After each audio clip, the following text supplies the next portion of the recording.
Energy physics அப்படின்னு சொல்லி ஒரு இமேஜ் போட்டிருக்கு. இதுதான் நம்மளுடைய இந்த பேப்பரோட டைட்டில் வந்து எனர்ஜி பிசிக்ஸ், ஆற்றல் இயற்பியல் என்று சொல்லக்கூடிய எனர்ஜி பிசிக்ஸ். எனர்ஜி பிசிக்ஸ் பாத்தீங்கன்னா ஆற்றல் இயற்பியல். இதுல வந்து என்னன்னு கேட்டீங்கன்னா எனர்ஜின்னு என்னன்னு படிக்கணும், அது எங்கெங்க இதெல்லாம் டெரிவ் பண்ண முடியும் அப்படின்னு பார்க்கணும். ஆற்றல்ங்கிறது என்ன, அது எங்கெங்க இதெல்லாம் பெற்றுக்கொள்ள முடியும் அப்படிங்கிறத நம்ம தெரிந்து கொள்றதுதான் இந்த எனர்ஜி பிசிக்ஸ். அது இப்ப இம்மீடியட்டான ஒரு ஒரு டிமாண்ட் உள்ள ஒரு சப்ஜெக்ட் இருக்கு. எனர்ஜினா என்ன அப்படிங்கிறதுக்கு ஒரு டிக்ஷனரி மீனிங் கொடுத்துருக்குறாங்க. எட்டிமாலஜி அப்படின்னா என்ன அர்த்தம் கேட்டீங்கன்னா இந்த வேர்டோட ஆரிஜின். எட்டிமாலஜி அப்படின்னா என்னன்னு கேட்டீங்கன்னா வேர்டோட ஆரிஜின். எனர்ஜிங்கிற வேர்டோட அதோடைய தோற்றம் என்ன, எனர்ஜி எங்கேருந்து அந்த வேர்டு எடுத்தாங்க அப்படின்னு சொன்னீங்கன்னா கிரீக் வேர்ட்ல இருந்து எடுத்திருக்கிறாங்க. Word energy derives from the ancient Greek. எனர்ஜியா அப்படிங்கிற ஒரு சொல்லுல இருந்து, அந்த வேர்டுல இருந்து இந்த எனர்ஜிங்கிற டேர்ம், இங்கிலீஷ் டேர்ம் என்ன பண்ணிருக்கிறாங்க, டிரைவ் பண்ணிருக்கிறாங்க. இது மாதிரி அந்த வேர்டு, ஒரு வேர்டு எங்கேருந்து வந்துச்சு அப்படிங்கறத தெரிந்து கொள்ளக்கூடிய அந்த படிப்பிற்கு பெயர் தான் வந்து எட்டிமாலஜி. எட்டிமாலஜினா study of the origin of the words. Study of the origin of the words it's called etymology. அப்போ இந்த எனர்ஜியா அப்படிங்கிற ஒரு ரோமன், அதாவது கிரீக் லெட்டர், இந்த கிரீக் இதோ இருக்கு பாருங்க, இங்க எழுதியிருக்காங்க பாருங்க, கிரீக்ல எழுதியிருக்காங்க, கிரீக்ல எழுதியிருக்காங்க எனர்ஜியா. இதெல்லாம் கிரீக் அல்பபெட்ஸ். இந்த கிரீக் அல்பபெட்ஸ் எனர்ஜியான்னு இருக்கு. அதோடைய படிக்க ப்ரொனன்சியேஷன் வந்து எனர்ஜியான்னு படிக்கணும். இதுல இருந்தா என்ன பண்ணிருக்காங்க அப்படின்னா என்ன அர்த்தம், கிரீக் வேர்டு எனர்ஜியாங்கிற அந்த வேர்டோட அர்த்தம் என்ன அப்படின்னு பாத்தீங்கன்னா அது வந்து ஆக்டிவிட்டி அல்லது ஆபரேஷன். ஏதோ ஒரு செயல், ஒரு செயல்பாடு, ஒரு ஒரு செயல்பாடை தான் வந்து என்ன சொல்றேன்னு கேட்டீங்கன்னா ஆக்டிவிட்டி, ஒரு ஒர்க் அல்லது ஒரு செயல்பாடு அல்லது ஒரு ப்ராசஸ், ஆப்ரேஷன். இதைதான் என்ன சொல்றேன்னு எனர்ஜியான்னு சொல்றேன். இதைதான் இதுல இருந்து தான் இந்த வேர்டு என்ன பண்ணிருக்காங்க, எனர்ஜிங்கிற வேர்டு என்ன பண்ணிருக்காங்க, டிரைவ் பண்ணிருக்காங்க. ஸோ எனர்ஜி அப்படின்னா என்னன்னு கேட்டீங்கன்னா பிசிக்ஸ்ல என்ன டெஃபினேஷன் கொடுக்குறாங்க பாருங்க. Definition of the word energy. In physics, energy is a quantitative property that must be transferred to an object. ஒரு பொருளுக்கு நீங்க டிரான்ஸ்ஃபர் பண்ணணும், ஒரு வேலையை அந்த பொருள் செய்யணும் அப்படின்னு சொன்னீங்கன்னா அந்த பொருளுக்கு என்ன பண்ணணும், ஒரு ஆற்றலை நீங்க கொடுக்கணும், கொடுத்தாதான் செய்யும் அது. அல்லது ஹீட் பண்ணணும்னு நினைச்சீங்கன்னா நீங்க இதை கொடுக்கணும், அதுக்கு வந்து ஆற்றலை கொடுக்கணும். ஸோ எனர்ஜிங்கிறது, energy is a conserved quantity. And the law of conservation of energy states that energy can be converted in form. Energy-ங்கிறது என்னன்னு கேட்டீங்கன்னா it is a quantitative property that must be transferred to an object in order to perform a work or to heat the object. Energy is conserved quantity. அப்படின்னா என்னன்னு கேட்டீங்கன்னா energy வந்து மாறாததுன்னு அர்த்தம். கன்சர்வ்டுன்னு என்ன அர்த்தம், மாறாத ஒரு குவான்டிட்டி. எனர்ஜிங்கிறது ஆற்றல் வந்து மாறாதது. அதுதான் ஆற்றல் மாறா கொள்கைன்னு ஒண்ணு சொல்லியிருக்காங்க, law of conservation of energy. அது என்ன சொல்லுது அப்படின்னு கேட்டீங்கன்னா law of conservation of energy states that energy can be converted in form but not created or destroyed. Energy can be neither created nor destroyed but can be converted from one form of energy into another form. அப்படிங்கிறது தான் வந்து உங்களுக்கு law of conservation of energy. எனர்ஜிங்கிறது இப்ப நம்மளே பாருங்க, இப்ப நம்ம என்ன செய்யறோம்னு கேட்டீங்கன்னா இப்ப நம்ம ஒரு ஆக்டிவிட்டி செய்யணும் அல்லது ஒரு ஒர்க் செய்யணும் அப்படின்னு சொன்னீங்கன்னா நமக்கு ஃபுட்டுங்கிற எனர்ஜி தேவைப்படுது. ஃபுட்டு நம்ம சாப்பிட்டாதான் நம்ம என்ன செய்ய முடியும்னு கேட்டீங்கன்னா, ஒரு மனிதன் வந்து ரிக்வயர்டு ஃபுட்டை வந்து அவனை சாப்பிட்டாதான் என்ன செய்ய முடியும், அவன் வேலையை வந்து தன்னுடைய வேலையை அல்லது அவனுக்கு கொடுக்கப்படுகிற வேலையை செய்ய முடியும். அப்ப அந்த ஃபுட்ல இருந்து எனர்ஜி அவனுக்கு கிடைக்கிது. அது போல ஒரு எனி லிவிங் பீயிங் எடுத்துக்கங்க, ஒரு பேர்டோ இல்ல ஒரு அனிமலோ எடுத்துக்கோங்க. அந்த அந்த ஒரு லிவிங் பீயிங்க்கு நீங்க என்ன செய்யணும், எனர்ஜி கொடுக்கணும், ஏதாவது சாப்பிட ஏதாவது கொடுக்கணும். அப்படி ஏதாவது ஃபுட்டு கொடுத்தீங்கன்னா தான் என்ன செய்யும், எனர்ஜியா வந்து கன்வெர்ட் ஆகும். உங்களுக்கு எனர்ஜியா கன்வெர்ட் ஆகி எனர்ஜி வந்து அது பெற்றுக்கொண்டு அது ஒர்க் செய்ய முடியும். அந்த ஒரு லிவிங் பீயிங் என்ன செய்ய முடியும், ஒர்க் வந்து செய்ய முடியும். இதைதான் வந்து என்ன சொல்றோம் அப்படின்னா எனர்ஜி கன்வர்ஷன் சொல்றோம். ஆற்றல் வந்து மாறுது, ஒரு ஃபார்ம்ல இருந்து இன்னொரு ஃபார்முக்கு மாறுது. ஒரு அயன் ராட் எடுத்து ஹீட் பண்றீங்கன்னு வச்சுக்கோங்க. ஒரு அயன் ராட் எடுத்து ஹீட் பண்றீங்கன்னா அதுக்கு ஹீட் எனர்ஜி கொடுக்குறீங்க. ஹீட் எனர்ஜி கொடுத்தோன்னா அது அயன் ராட் வந்து அதுல வெப்பநிலை இன்க்ரீஸ் ஆகுது. அப்ப அந்த அது ஹீட் பண்றதுக்கு என்ன பண்றோம் பாத்தீங்கன்னா, ஒரு கேஸோ அல்ல ஒரு ஃபியூவலோ யூஸ் பண்றோம். ஒரு மரத்தை எரிக்கிறோம், இல்லாட்டினா வந்து கரியை எரிக்கிறோம். அது இப்போ வந்து என்ன ஆகுதுன்னு கேட்டீங்கன்னா, அந்த அந்த கேஸ் உள்ளக்கூடிய எனர்ஜி வந்து என்ன ஆகுதுன்னு கேட்டீங்கன்னா ஹீட் எனர்ஜியா கன்வெர்ட் ஆகுது. அந்த கேஸ்ல இருக்கக்கூடிய இது வந்து மாலிகுலர் எனர்ஜி வந்து பாத்தீங்கன்னா ரிசைடிங் ஆயிருக்கக்கூடிய எனர்ஜி வந்து ஹீட் எனர்ஜியா கன்வெர்ட் ஆகுது. கன்வெர்ட் ஆகி அந்த அயன் ராடுக்கு சப்ளை ஆகுது உங்களுக்கு. இப்படியாக வந்து ஒரு ஃபார்ம் ஆஃப் எனர்ஜி தான் இன்னொரு ஃபார்முக்கு கன்வெர்ட் ஆக முடியும். புதுசா எனர்ஜி என்ன செய்ய முடியாது, யூனிவர்ஸ்ல ஜெனரேட் பண்ண முடியாது, அல்லது இருக்கிற எனர்ஜியை டெஸ்ட்ராய் பண்ணவும் முடியாது. ஒரு எனர்ஜி இன்னொரு ஃபார்முக்கு மாற்றாம ஒழிய அந்த அல்டுகெதர் அந்த எனர்ஜி என்ன செய்ய முடியாதுன்னு கேட்டீங்கன்னா டெஸ்ட்ராய் பண்ண முடியாது. இதைதான் வந்து இந்த ஆற்றல் மாறா கொள்கை என்று சொல்லக்கூடிய இந்த பிரின்சிபிள் சொல்லுது, law of conservation of energy. Law of conservation of energy, அதான் எனர்ஜி இஸ் கன்சர்வ்டு குவான்டிட்டி என்று சொல்லப்படுகிறது. நம்ம பிரபஞ்சம் இருக்கு பார்த்தீங்களா, இந்த யூனிவர்ஸ் என்று சொல்லக்கூடிய பிரபஞ்சம்னு சொல்லக்கூடிய இந்த கோள்கள் இருக்கு, நட்சத்திரங்கள் இருக்கு, இதெல்லாம் உள்ளடக்கினதுதான் வந்து இந்த பிரபஞ்சம் என்று சொல்லக்கூடியது. பல அண்டங்களை கொண்டது, பேரண்டம். பேரண்டம் என்றும் இது சொல்லப்படும். இந்த யூனிவர்ஸ்குள்ள எனர்ஜி பாத்தீங்கன்னா எனர்ஜி இஸ் கன்சர்வ்டு. கன்சர்வ்டு அப்படின்னு என்ன கேட்டீங்கன்னா உள்ள இருக்கிற எனர்ஜி மாறாதது. யூனிவர்ஸுக்குள்ள அந்த பிரபஞ்சத்துல இருக்கிறதான ஆற்றல் வந்து ஒரு ஃபார்ம் ஆஃப் ஆற்றல் வந்து இன்னொரு ஃபார்மா மாற்றிக்க முடியும். ஆனா வந்து அல்டுகெதர் எனர்ஜியை டெஸ்ட்ராய் பண்ணவோ அல்லது எனர்ஜியை புதுசா எதுவும் கிரியேட் பண்ணவோ முடியாது. அததான் இந்த law of conservation of energy, அதோட ஸ்டேட்மெண்ட். அதான் உங்களுக்கு இது முக்கியமான ஒரு ஸ்டேட்மெண்ட் பிசிக்ஸ்ல வந்து எனர்ஜி இஸ் கன்சர்வ்டு. ஆற்றல் மாறாதது, மாறாத ஒரு பொருள், மாறாத ஒரு குவான்டிட்டி. இந்த law of conservation of energy states that energy can be converted in form but not created or destroyed. எனர்ஜியோட யூனிட்ஸ் என்ன, எனர்ஜி வந்து எதுல மெஷர் பண்றாங்க, எனர்ஜி ஆற்றல் வந்து எந்த அளவில் அளவிடப்படுகிறது. இப்போ நீங்க பாருங்க, ஃபுட் பேக்கெட்ஸ்ல எல்லாம் பாருங்க, ஒரு சாஃப்ட் ட்ரிங்க்ஸ் சாப்பிட்றோம் பார்த்தீங்களா, இந்த கூல் ட்ரிங்க்ஸ், ஹாட் ட்ரிங்க்ஸ் இதெல்லாம் சாப்பிட்றோம் பார்த்தீங்களா, அதனுடைய பேக்கெட்ஸ்ல எல்லாம் போட்டிருப்பாங்க இவ்வளவு கேலரிஸ் கிடைக்கும் அப்படின்னு சொல்லி. பிஸ்கட் பேக்கெட்ல கூட என்ன பண்ணுவாங்க, ஸ்நாக்ஸ் பேக்கெட்ல பாருங்க நீங்க, அதுல கேலரிஸ் போட்டிருப்பாங்க. இந்த 100 கிராம் இந்த ஃபுட் ப்ராடக்ட சாப்பிட்டீங்கன்னா இவ்வளவு எனர்ஜி கிடைக்கும் அப்படின்னு சொல்லி என்ன பண்ணிருப்பாங்க, அதுல மார்க் பண்ணிருப்பாங்க. ஒரு பிஸ்கட் வந்து எவ்வளவு எனர்ஜி அப்படிங்கிறது அதுல ஒரு பீஸ் ஆஃப் பிஸ்கட் அல்லது 100 கிராம் ஆஃப் அந்த ஃபுட் இது வந்து எவ்வளவு எனர்ஜி வந்து கிடைக்கும் அப்படிங்கறது வந்து அதுல அந்த ரேப்பர்ல போட்டிருப்பாங்க. அந்த பர்டிகுலர் ப்ராடக்டோட ரேப்பர் இருக்கு பார்த்தீங்களா, அந்த அட்டையில வந்து அட்டைப்பட்டியில போட்டிருப்பாங்க. அது கேலரியில போட்டிருப்பாங்க. கேலரிங்கிறது ஒரு யூனிட் ஆஃப் எனர்ஜி இருக்கும். இந்த ஸ்லைட்ல பாக்குறீங்க. ஓகே, கேலரிங்கிறது வந்து பாத்தீங்கன்னா யூனிட் ஆஃப் எனர்ஜி, ஆற்றலினுடைய அலகு என்று அழைக்கப்படுகிறது. ஆற்றலுடைய அலகு என்று அழைக்கப்படுகிறது. இந்த ஃபுட் பேக்கெட்ஸ்ல எல்லாம் இதெல்லாம் போட்டிருக்கோம். அது இல்லாம இன்னொரு யூனிட்டும் இருக்குது, பிரிட்டிஷ் தெர்மல் யூனிட்னு ஒரு அலகு இருக்குது. இதான் BTUன்னு பேரு. BTUன்னு சொன்னீங்கன்னா பிரிட்டிஷ் தெர்மல் யூனிட் அப்படிங்கிற ஒரு அலகு. இது வந்து ஹீட் எனர்ஜியை அளக்கிறதுக்கு வந்து இது பயன்படும். ஹீட் எனர்ஜியை அளக்கிறதுக்கு வந்து BTUங்கிற யூனிட் வந்து பயன்படும். அப்புறம் நம்ம வீட்டுல பாருங்க, நம்ம எனர்ஜி நம்ம கன்சியூம் பண்றோம், எலக்ட்ரிக்கல் எனர்ஜி கன்சியூம் பண்றோம், மின் ஆற்றல் நம்ம வந்து கன்சியூம் பண்றோம் இல்லையா. அந்த மின் ஆற்றல் வந்து ஒரு மீட்டர்ல வந்து வெளியே என்ன செஞ்சிருப்பாங்க, ஒரு மீட்டர் ஒண்ணு வச்சிருப்பாங்க. வீட்டினுடைய சுவிட்ச் போர்டுல பாத்தீங்கன்னா, மெயின் சுவிட்ச் போர்டுல பாத்தீங்கன்னா ஒரு கிலோவாட் அவர் மீட்டர்னு ஒண்ணு வச்சிருப்பாங்க. இந்த KWH கிலோவாட் ஹவர், இதுதான் வந்து KWH kilo watt hour. Kilo வாட்னு என்ன அர்த்தம்னா 1000 வாட்ஸ் தான் வந்து ஒரு கிலோ வாட்னு சொல்றோம். 1000 வாட்ஸ் இஸ் கால்டு 1 கிலோவாட். 1 ஹவருக்கு எவ்வளவு கிலோவாட் கன்சியூம் ஆகுது, உங்க வீட்டுல எவ்வளவு கன்சியூம் ஆகுது அப்படிங்கிறது தான். ஒரு கிலோவாட் வந்து 1 ஹவர்ல கன்சியூம் பண்ணீங்கன்னா அதுக்கு பேரு ஒரு யூனிட்னு பேரு. அந்த யூனிட்டுக்கு ப்ரொபோர்ஷனலா உங்களுக்கு எலக்ட்ரிக் பில்லு சார்ஜ் பண்ணுவாங்க. அதுதான் வந்து யூனிட் காமிக்கிற மீட்டர் ஒண்ணு இந்த இதுல வந்து மெயின் சுவிட்ச் போர்டுல வச்சிருப்பாங்க.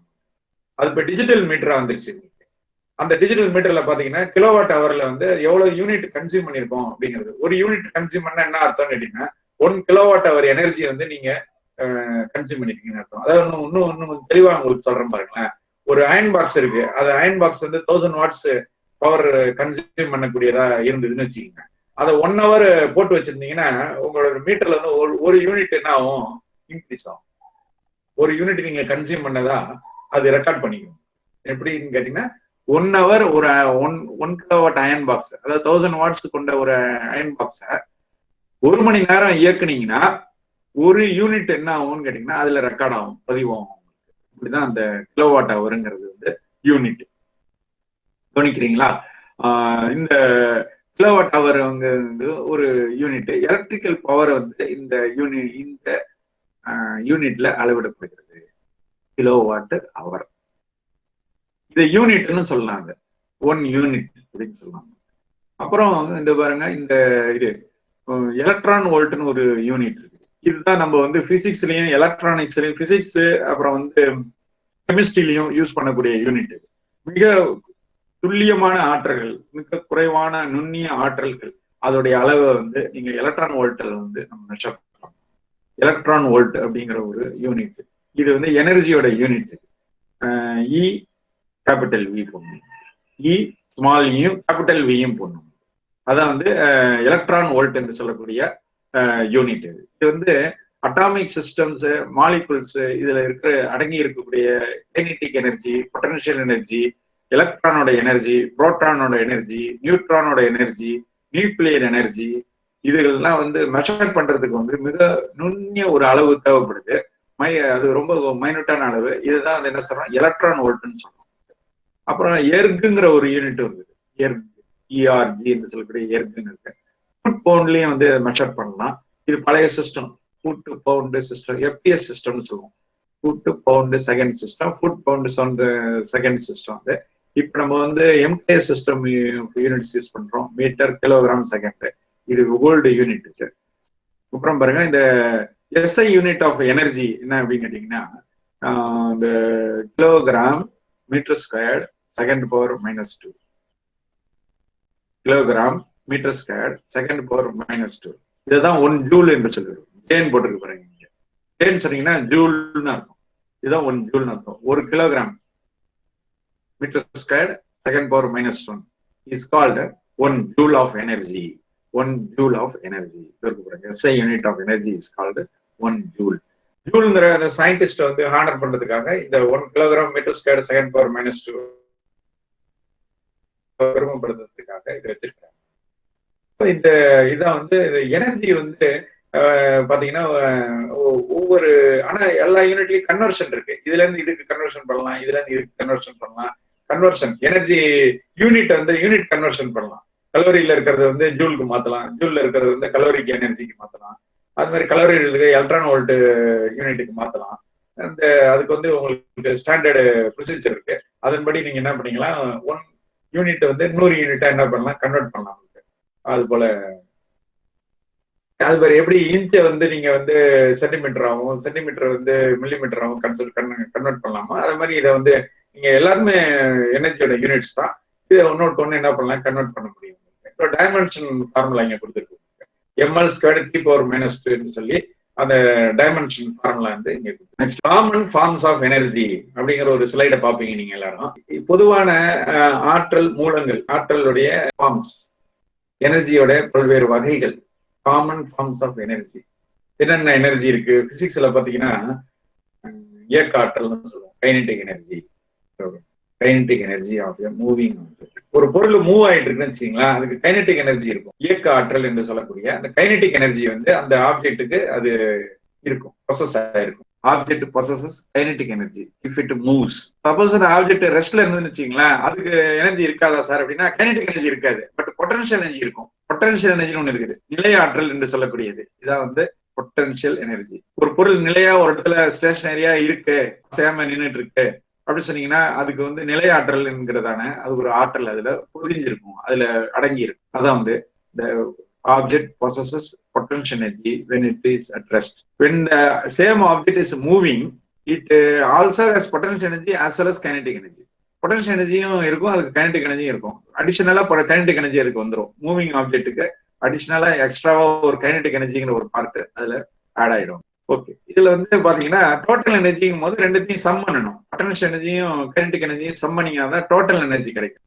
அதனால பாத்தீங்கன்னா நம்ம யூனிவர்ஸ்ல பாத்தீங்கன்னா மூவ் ஆகக்கூடிய பொருள்களும் இருக்கும், மூவ் ஆகாத பொருட்களும் இருக்கு. மூவ் ஆகக்கூடிய பொருட்கள், மூவ் ஆகாத பொருட்கள், மூவிங் ஆப்ஜெக்ட்ஸ் இருக்கு, ஸ்டேஷனரி ஆப்ஜெக்ட்ஸ் இருக்கு. ஸ்டேஷனரி ஆப்ஜெக்ட்ஸ் எல்லாம் எனர்ஜி இருக்குதா சார்னா இருக்குது. அதான் potential energy. By virtue of its position. பாருங்க, stored by an object position. Stored by an object of its position. பொசிஷன்னால வரக்கூடிய அதுக்கு கிடைக்கக்கூடிய எனர்ஜியை தான் என்ன சொல்றேன்னு கேட்டீங்கன்னா இது வந்து பொட்டன்ஷியல் எனர்ஜின்னு சொல்றோம்.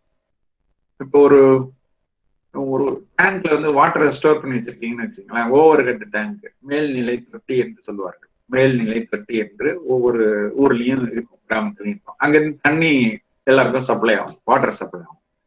அந்த வாட்டர் டேங்க்ல பாத்தீங்கன்னா எனர்ஜி வந்து அந்த வாட்டர்ல எனர்ஜி ஸ்டோர் ஆயிருக்கு. எப்படின்னு கேட்டீங்கன்னா பொட்டன்ஷியல் எனர்ஜி ஸ்டோர் ஆயிருக்கு. ஏன்னா மேல உயர்த்தி வைக்கிறீங்களா, பொசிஷன் தூக்கி மேல வைக்கிறீங்களா, இங்க இருந்து பூமி மட்டத்துல இருந்து ஒரு 25 அடியில 30 அடி உயரத்துல வாட்டரை கொண்டு போய் ஸ்டோர் பண்ணும் போது அதுக்கு பொசிஷன் இங்க இருந்து உயர்த்துறீங்க. பூமி மட்டத்துல இருந்து 30 அடி உயரத்துக்கு உயர்த்தும் போது பொட்டன்ஷியல் எனர்ஜி ரைஸ் ஆயிடும். பொட்டன்ஷியல் எனர்ஜி ரைஸ் ஆகிறதுனாலதான் தண்ணி அந்த டேங்க்ல இருந்து திறந்து விட்டோன்னே உடனே எல்லா வீட்டுக்கும் வருது. பொட்டன்ஷியல் எனர்ஜி வாட்டருக்கு அந்த டேங்க்ல நிரப்பி வைக்கும் போது, மேல்நிலை தொட்டியில நீரை நிரப்பி வைக்கும் போது நிலை ஆற்றலாக தண்ணீரிலே எனர்ஜி ஆற்றல் சேமிக்கப்படுகிறது. அந்த ஆற்றல் தான் உங்களுக்கு வந்து தண்ணியை ஓபன் பண்ணி விட்டோன்னே அந்த ஒவ்வொரு டேங்க்ல வந்து வால்வை திறந்துட்டாங்கன்னு வச்சுக்கீங்கன்னா உடனே எல்லாரும் வீட்டுக்கும் தண்ணி வரும். எப்படி வருது? தானா முடியாதுதா, பம்ப் வச்சு ஏத்துவாங்க. ஆனா வீட்டுக்கு டிஸ்ட்ரிபியூஷன் பாத்தீங்கன்னா ஜஸ்ட் திறந்து விடுவாங்க, வால்வை திறந்து விட்டோன்னா தானாவே வரும். எப்படி வருது? Because of potential energy contained in the water. ஏன்னா உயர்த்தி வச்சிருக்கிறதுனால, பொசிஷனை உயர்த்தி வச்சிருக்கிறீங்க, ஹை பொசிஷன். அதாவது வந்து உயரமான இடத்துல கொண்டு போய் வாட்டர் வச்சிங்கன்னா உயரமான இடத்துல இருந்து தாழ்வான இடத்துக்கு வாட்டர் நார்மலா ஃப்ளோ ஆகும். அதுதான் இயற்கை உங்களுக்கு. ஸோ அந்த கிராவிடேஷனல் ஃபோர்ஸ்ல என்ன ஆகுதுன்னு கேட்டீங்கன்னா வாட்டர் வந்து மேல இருந்து கீழே வருது.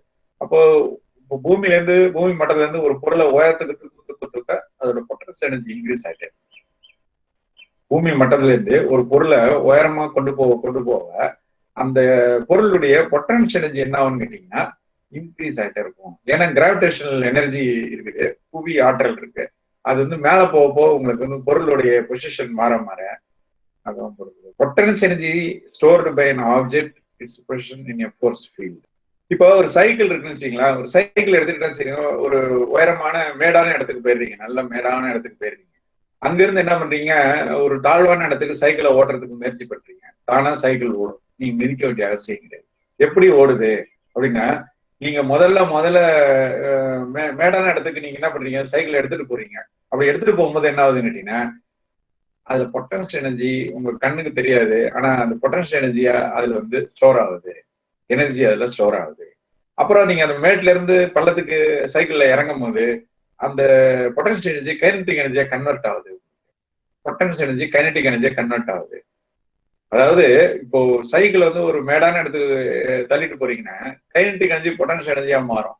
அப்புறம் மேடான இடத்துல இருந்து சைக்கிளை வந்து பள்ளமான இடத்துக்கு கொண்டு வரீங்கன்னா பொட்டன்ஷியல் எனர்ஜி ரீகன்வெர்ட் ஆகி கைனடிக் எனர்ஜியா மாறிடும். இதுதான் வந்து உங்களுக்கு நடக்குது. இதுதான் வந்து பாத்தீங்கன்னா இங்க கொடுத்துருக்கு உங்களுக்கு. Common forms of energy include kinetic energy of a moving object. Potential energy stored by an object's position. இது வந்து கிராவிடேஷனல் ஃபீல்டுல நம்ம இருக்கிறதுனால அது கிராவிடேஷனல் எனர்ஜியா இருக்கலாம். எலக்ட்ரிக்லயும் இந்த பொட்டன்ஷியல் எனர்ஜின்னு சொல்லப்படும். மேக்னட்டிசம்லயும் வந்து பொட்டன்ஷியல் எனர்ஜி இருக்குது. எலக்ட்ரிக் பொட்டன்ஷியல்னு ஒன்று இருக்குது, மேக்னட்டிக் பொட்டன்ஷியல் இருக்குது. இதெல்லாம் வந்து இன்னும் வரப்போகிற லெசன்ல நம்ம வந்து இன்னும் தெளிவா இதெல்லாம் புரிஞ்சு கொள்ளலாம். எலக்ட்ரிக் பொட்டன்ஷியல் என்ன, மேக்னட்டிக் பொட்டன்ஷியல் என்ன, மின் அழுத்தம், காந்த புல அழுத்தம், கிராவிடேஷனல் புவி ஆற்றல், இதெல்லாம் வந்து நம்ம தெரிஞ்சுக்கலாம். அப்புறம் எலாஸ்டிக் எனர்ஜின்னு ஒன்று இருக்குது. Elastic energy stored by stretching solid objects. ஒரு சாலிட் ஆப்ஜெக்ட் வந்து இழுத்தீங்கன்னு வச்சுக்கலாம், ஸ்ட்ரெச் பண்றீங்க. ஸ்ட்ரெச் பண்றது என்ன அர்த்தம்? இழுக்கிறது. ஸ்ட்ரெச் பண்ணீங்கன்னா இப்படி இழுத்தீங்கன்னா என்ன ஆகும் அப்படின்னு கேட்டீங்கன்னா அது மறுபடியும் விட்டுட்டீங்கன்னா மறுபடியும் பழைய இடத்துக்கு போகும். அப்ப அந்த எலாஸ்டிக் எனர்ஜி என்ன ஆகுதுன்னு கேட்டீங்கன்னா மறுபடியும் பழைய பொசிஷனுக்கு போறதுக்கு உதவி செய்யுது. அப்ப அந்த சாலிட்ல என்ன இருக்குன்னா எலாஸ்டிக் எனர்ஜி இருக்கு. Solid is made up of molecules தானே. Solid is made up of molecules. Molecules are in terms of made up of atoms. அப்ப நீங்க இழுத்தீங்கன்னா என்ன ஆகுதுன்னா மாலிகுல்ஸ் எல்லாம் ஸ்ட்ரெச் பண்ணப்படுது, இழுக்கப்படுது. அப்புறம் அதை விட்டுட்டீங்கன்னா என்ன ஆகும் அப்படின்னா மறுபடியும் மாலிகுல்ஸ் வந்து ஈக்குலிபிரியம் ஸ்டேட்டுக்கு பழைய நிலைக்கு சமநிலைக்கு போறதுக்கு முயற்சி பண்ணணும். அதனால மறுபடியும் என்ன ஆகுதுன்னு கேட்டீங்கன்னா பழைய பொசிஷனுக்கு போகும். ஒரு கம்பி இருக்குன்னு, இரும்பு கம்பி இருக்கு, அதை வந்து இப்படி ஸ்ட்ரெச் பண்ணி இழுத்தீங்கன்னா எலாங்கேட் ஆகும். அதுக்கப்புறம் விட்டுட்டீங்கன்னா என்ன ஆகும், பழைய பொசிஷனுக்கு போயிடும். இதுதான் சொல்றாங்க எலாஸ்டிக் எனர்ஜி. இதான் எலாஸ்டிக் எனர்ஜி. இந்த டாய்ஸ் எல்லாம் பாருங்க, டாய்ஸ் எல்லாம் வந்து இந்த எலாஸ்டிக் எனர்ஜியை யூஸ் பண்ணி தான் வந்து கீ கொடுக்குறாங்க. சில்ட்ரன்ஸ் எல்லாம் யூஸ் பண்ற டாய்ஸ் இருக்கு பாருங்க. இந்த டாய்ஸ்ல வந்து கீ கொடுக்குற பொம்மைகள் எல்லாம் இருக்கும், பாத்துக்கலாம். அந்த கீ கொடுக்குற பொம்மையில என்னன்னு கேட்டீங்கன்னா எலாஸ்டிக் எனர்ஜி ஸ்டோர் ஆகுது உங்களுக்கு. ஒரு ஸ்ப்ரிங் ஒன்று இருக்கும். அந்த ஸ்ப்ரிங்கை வந்து நீங்க ரொட்டேட் பண்ணி என்ன ஆகுனா, கீ கொடுத்தோம்னா என்ன ஆகும் கேட்டீங்கன்னா அது இது வைண்டிங் ஆயிடும். வைண்டிங் ஆனா அப்புறம் வந்து நீங்க ரிலீஸ் பண்ணீங்கன்னா என்ன ஆகுனா அந்த பொம்மையானது ஓடும் பாத்தீங்கன்னா. இப்போ கைனடிக் எனர்ஜியா கன்வெர்ட் ஆகும். எலாஸ்டிக் எனர்ஜி அதாவது பொட்டன்ஷியல் எனர்ஜியா இருக்கிறது வந்து கைனடிக் எனர்ஜி என்ன ஆகும், அந்த டாய்ஸ்ல என்ன ஆகும், கன்வெர்ட் ஆகும். அதுதான் நீங்க சொல்லியிருக்கிறாங்க. அது கிளாக்கு கூட பழைய கிளாக் எல்லாம் பாருங்க, அதெல்லாம் வந்து இப்போ வர கிளாக் எல்லாம் பேட்டரி போட்டு இயங்குது. கடிகாரங்கள், வால் கடிகாரம், இந்த கை கடிகாரம் எல்லாம் பாத்தீங்கன்னா இது போட்டு பேட்டரியில இயங்கக்கூடியதா இருக்குது. ஆனா வந்து கீ கொடுக்கக்கூடிய கிளாக் எல்லாம் இருந்தது, முன்னாடி இருந்தது, இப்போ கூட இருக்குது. மியூசியத்துல பார்க்கலாம் நீங்க கீ கொடுக்கக்கூடிய கிளாக். அதெல்லாம் வந்து எலாஸ்டிக் எனர்ஜியா என்ன ஆகும், அது ஸ்டோர் ஆயிருக்கும். நீங்க கீ கொடுக்கும் போது எலாஸ்டிக் எனர்ஜியா அந்த இரும்பு பட்டையில ஸ்டோர் ஆயிருக்கும், ஸ்ப்ரிங்ல ஸ்டோர் ஆயிருக்கும். அதுக்கப்புறம் அது கொஞ்சம் கொஞ்சமா என்ன ஆகும், அந்த முள்ள நவுத்துறதுக்கு அது எனர்ஜியா என்ன ஆகும், கைனடிக் எனர்ஜியா வெளியாகும். இப்படி பல எக்ஸாம்பிள் நீங்க நிறைய போடலாம். அப்புறம் பாருங்க உங்க side chemical energy. Chemical energy released when fuel Burns.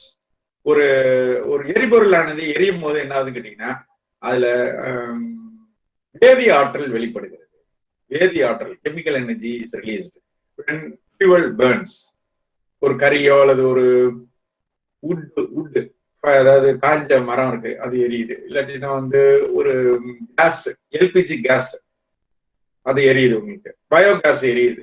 எரியும் போது என்ன ஆகுதுன்னு கேட்டீங்கன்னா அந்த பொருள் எரிஞ்சு அது ஹீட் எனர்ஜியா கன்வெர்ட் ஆகுது. Chemical energy is converted into heat energy. அது ஃபியூல் பேர்ன் ஆகும் போது இதான் நடக்குது. அப்புறம் ரேடியன்ட் எனர்ஜின்னு ஒண்ணு இருக்குது. ரேடியன்ட் எனர்ஜினா ரேடியன்ட் எனர்ஜிங்கிறது லைட்டை தான் ரேடியன்ட் எனர்ஜி. லைட்டை தான் என்ன சொல்றாங்க, ரேடியன்ட் எனர்ஜி. ரேடியன்ட் எனர்ஜி கதிர்வீச்சு ஆற்றல் என்று தமிழ்ல சொல்லலாம். கதிர்வீச்சு ஆற்றல், ரேடியன்ட் எனர்ஜி என்று சொல்லலாம். லைட் வந்து உதாரணமா கொடுக்கலாம். இப்ப சன்ல இருந்து வந்து கதிரவன் இருக்கு பார்த்தீங்களா, அது சோலார் லைட், சோலார் எனர்ஜி, அது வந்து ரேடியன்ட் எனர்ஜி தான். சோலார்ல இருந்து வரக்கூடிய எனர்ஜி வந்து ரேடியன்ட் எனர்ஜி. ஸோ அது அதான் கேரிடு பை லைட்னு சொல்லியிருக்கோம். அப்புறம் thermal energy due to object's temperature. ஒரு பொருளை ஹீட் பண்ணி விட்டுட்டீங்கன்னா அதுல வந்து எனர்ஜி வந்து தெர்மல் எனர்ஜியா அதுல ஸ்டோர் ஆகும். ஸோ இதுதான் இந்த ஸ்லைட்ல என்ன தெரிஞ்சுக்கிட்டோம் அப்படின்னு சொன்னீங்கன்னா காமன் ஃபார்ம்ஸ் ஆஃப் எனர்ஜி, பொதுவான என்ன ஆற்றலின் வகைகள். பொதுவான ஆற்றலின் வகைகள், அதாவது இயக்க ஆற்றல் என்ற ஒரு ஆற்றல் இருக்கு. பொதுவாக அது மூவிங் ஆப்ஜெக்ட்ஸ்ல இருக்கும்.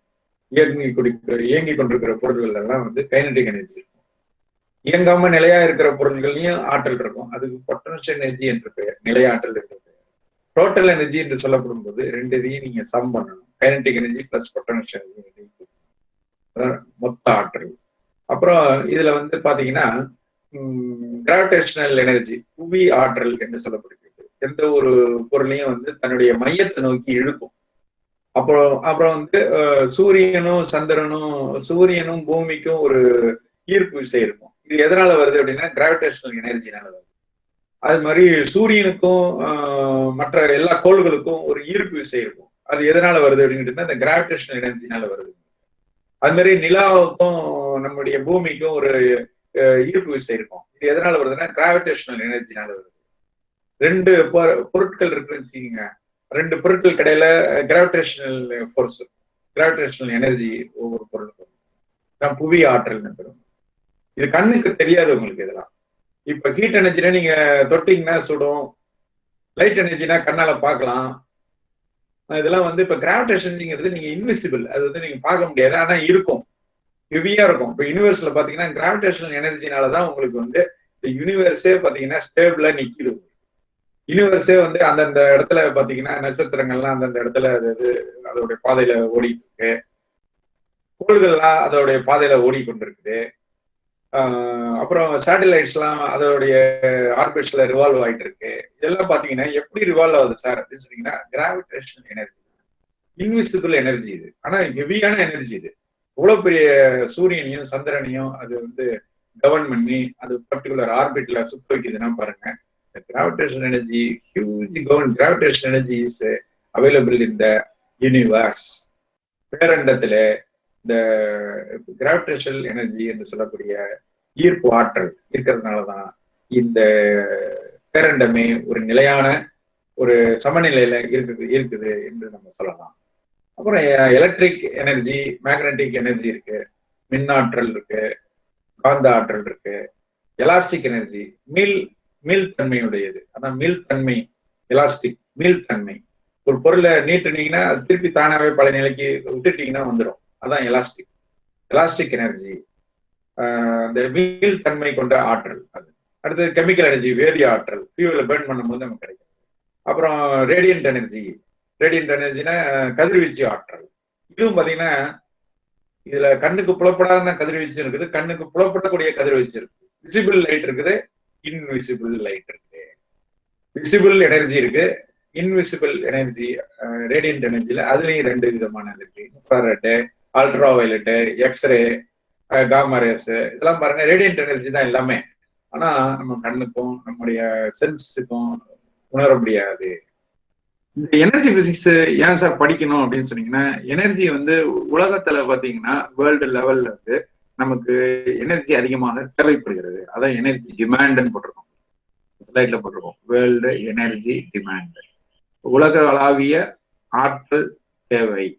உலகளாவிய ஆற்றல் தேவை, வேர்ல்டு எனர்ஜி கன்சம்ஷன். கன்சம்ஷன்னா நுகர்தல்னு பேரு.